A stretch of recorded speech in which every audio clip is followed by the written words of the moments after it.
Welcome to the You Decide podcast. I'm Dr. Tiffany. We are going to bring you stories of ordinary people who have chosen to live an extraordinary life, outside of their comfort zones and into confidence, possibility, and certainty.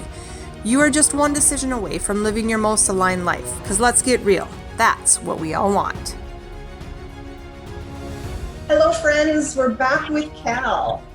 Today we have a topic on time blocking. I believe this is one of the most important things to always get better at, to master. I'm definitely not a master in time blocking. I'm working on it every single day. I think Cal's probably better than I am. Yeah, you're not very good. I just have a lot of irons in the fire, and I think they're all really important. That's a surefire way to set you guys up to not be so organized. So that's why we're talking to Cal, not Tiff. All right. We are going to talk about everything in relation to time blocking. So I feel like one of the most important things is understanding what our best time of the day is, like our most productive time of the day. Now, this may transition from a high school kid to a college kid to a new job or grad school kid to a new mom to kids out of the house, because as our life changes around us, we're going to kind of find different zones of genius in terms of time. So right now, I had asked her before we started the call what her best time of day is, and you said after class, right? 1:30? Yeah, like early afternoon. Okay. So I remember growing up, and it was always the philosophy was work then play, and that it's a little bit how you approach this, right? Yes. Okay. Can you talk about what because you're a list writer, you've had an agenda for years and years and years. Can you just first talk about the tools you use to stay organized, and then we can kind of go into the concepts? I am a sticky note fanatic. Yep. You can get the packs of sticky notes that are like the pink ones and the yellow ones and the green ones. I do different colors for like different importances, kind of. Mm-hmm. But in my dorm, I have a mirror that's over my desk, like where I get ready, and I stick them there. So I'll write important things that either I need to remember for tomorrow or I need to do today, or just like I set myself reminders. I also obviously use an agenda, so I put all my schoolwork in there. I put like soccer games and basketball games. I also find it's helpful to text myself, which sounds weird, but I'll send a text and I don't open it, so then there's a notification, and when I look, like I have my reminder there, because we all text. So it's a different type of thing, because my sticky notes are in person, whereas the text is on my phone, and I'm on my phone a lot. So I would say those are the most used things I do. So do you remember in high school, your junior year, what it was like in terms of lack of boundaries on time blocking for you? Yeah, I did way more than I needed to and didn't get what I needed to out of it. Right.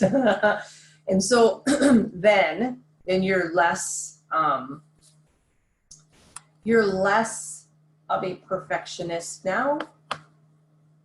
And I don't even know if you really were then. It just came out that was an insecurity of never doing enough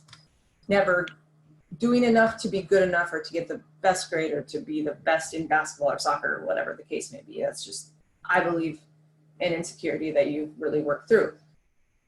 But just for all of you guys listening, it was her junior year, and as we know, junior year of high school is probably the hardest. It's the grade where you took a lot of AP classes and dual credit, right? Yep.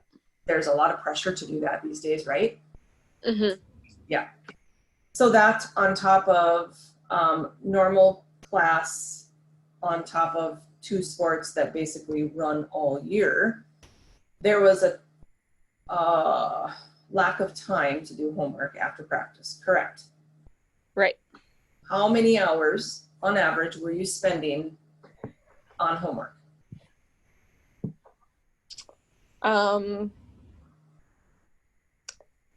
I don't know, way too much. I would go to bed so late, probably 3.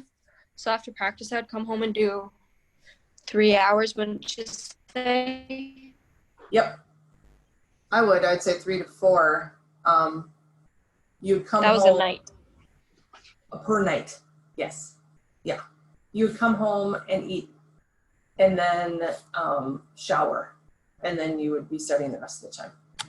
And so there was I think it was 2 months in, and 2 or 3 months, and I gave her the challenge of doing half of the amount of homework in time. So 50%, we're going to cut this thing down, we're done. Because she was waking up tired or oversleeping through her alarm, not eating extremely well, because when you don't sleep, you don't eat. Water was low, and you're in sports and you're in practice. And so what happened when we cut down the time from 3.5 hours or 4 hours to 2? I got a lot more done. Well, I used the time management, so I didn't, I don't know how you explain this. Like, I wasn't so much of a perfectionist doing essays or doing work. Instead, I just did it, so I got it done. And half the time, I got the same score, even better, because I didn't overthink, and I just did it. Yeah. And you knew that it was like having a curfew, right? All right, you have 2 hours to do this, or an hour and a half. Obviously, there were maybe some modifications if you had 3 tests, but she started to use her time differently in school, started using it differently at home, started spending a little bit more time with friends. Let's just say if they go out for Shaking Monday, you would actually do it. So your joy factor was going up. Your time stuck in a book obviously was going down, and your sleep, which I believe is one of the most important parts, went up. Do you remember how like that transition felt? Well, it was so much less stressful. Like, I felt like I could like breathe. I was a little nervous as to like how my grades would be, because I'd always been a perfectionist in the way that I worked so hard on the essay, so I'd do so good. So I was kind of nervous, like, oh, how will I do? But it all worked out in my favor. A lot of times, the less stress I put on myself to do good, the easier it was to do the homework. So I could actually get it done without being stressed that it wasn't good enough, or things like that, where it was kind of just a carefree thing. And I said, this is the best you can do, and you're not going to complain. That's just how I took it. Yeah. Which I think in life, the less emotion we have with something that requires not very much emotion, the better we do, right? Yes. I mean, if you're going to think about it and overthink about it and, oh my gosh, run it into the ground by thinking about all the emotions and all the possibilities of what could go wrong, it's just not going to turn out that well. Agree? Right. Agree. So you said one thing, you like to work before you play, or you said it differently. How did you say it again? I need to do my schoolwork and my so-called chores, so like laundry and dishes and all that fun stuff, before I get to have my time and do my fun things. Yeah. Have you read the book Eat the Frog? No, what's that? Or Eat That Frog? You should, that would be a really good book for you. I mean, for everybody, I say that just because it's called Eat That Frog, 21 Great Ways to Stop Procrastinating and Get More Done in Less Time by Brian Tracy. And that's the whole point of it. Do the hard stuff first, right? If you have to write that essay, do that first before you can watch Netflix, or do that first before you can go get your nails done. or Right. It's your reward after you get to do the hard stuff. Yep. Yeah. And then holding yourself, like being accountable to yourself so that you don't just say, yeah, not today, because that's only going to just hurt yourself in the process, right? Right. And that's my thing. Like, you don't get to do the fun things, Cal, if you don't do the bad things. That's just how it works. So. Right. And you're disciplined. So you hold yourself to that quite well. Yes. Right. There's a few lists that you have at home that the same thing keeps going on a different sticky note, by the way. Oh, for sure. But I need to write it on another sticky note because my other one was in maybe a different color. for sure, because it's a different importance. Oh my God. Seriously? I should start to work with sticky notes a little bit more. Okay, what advice can you give? What tips can you give on somebody who feels like they're not organized or are stuck in overwhelm or feel like they're that emotional and stressy? I learned that like right away it was kind of hard for me to have a plan and have sticky notes because it was kind of like random ideas, but I started, once I had my agenda, I started planning out my times of my day. So I had class from 9 to noon, and I'll have a 2-hour break. So I'll eat lunch, I'll do some homework, and then I have class again. And then after I have practice, and then at night, I'll do something fun. Like, I kind of think about my day the day before. So for tomorrow, we have lifting in the morning, and then I have to go to class till 1, and then I have 3 or 4 hours that I can do homework or some of the chores, and then I go to yoga. So like I plan before the next day to know what I have and what I'll get done for the next day and what my goals are. So then if I don't get that done, I'm kind of upset. So then I write it on a sticky note for the next day. Mm-hmm. That's just kind of how how often is it that you don't do something and that it just keeps on going on another sticky note? A lot of times it's like the things I want to do that keeps recurring. So like for Florida, when we go on spring break, I need jean shorts and shoes. Well, I write it on my sticky note. Well, I'm not getting it until next week or whatever. So it's kind of just stuck on the sticky note, which sometimes drives me crazy because I wish I could just check it off. But that's why some of those recurring ones happen if it's in the future or if I need to do this and it's not now.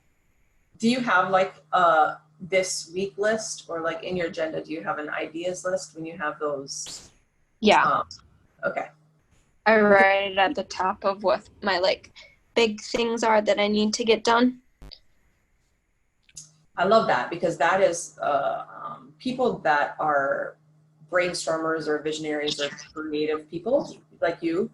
We have a lot of ideas of things we want to do and see and people and all of these new experiences and that was a cool idea, that's a cool book. That's what I was wondering where you filter that because it needs a home. Right. And sometimes I have found that it's hard.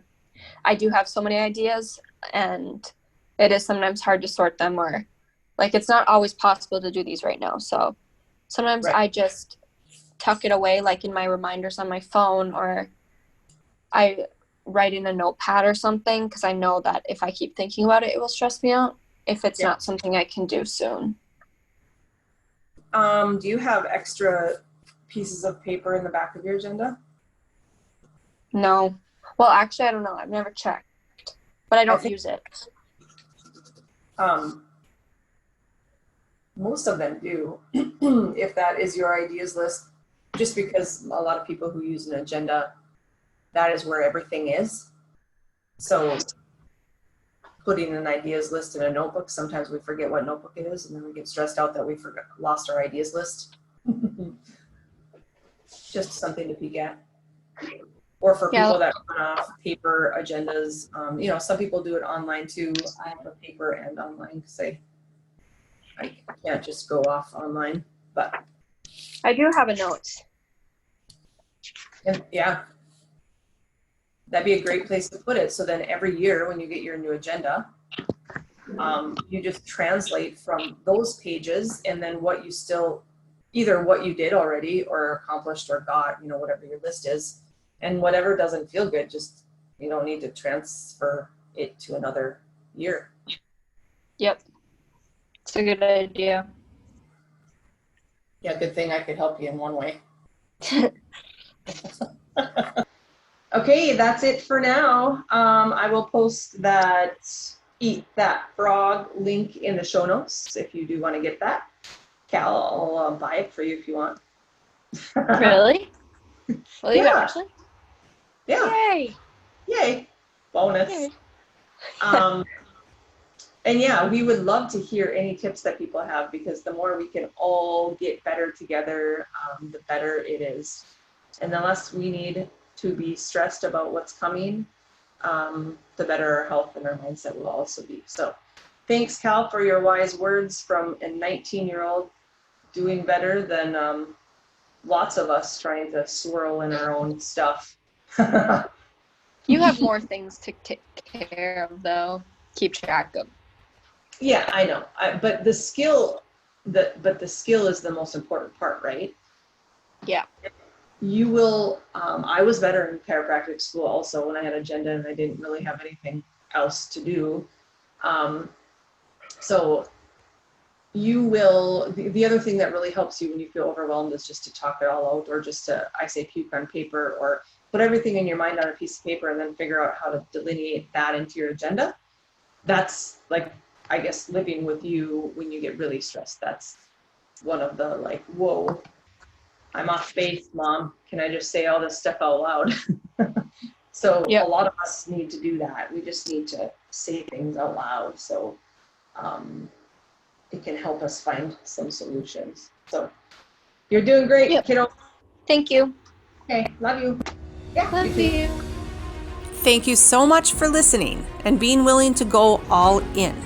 Ditch the excuses and the comfort zones and make a decision that nothing can stop you. You can find the show notes below, and I'd love for you to share, subscribe, and rate this podcast, but only if you love it.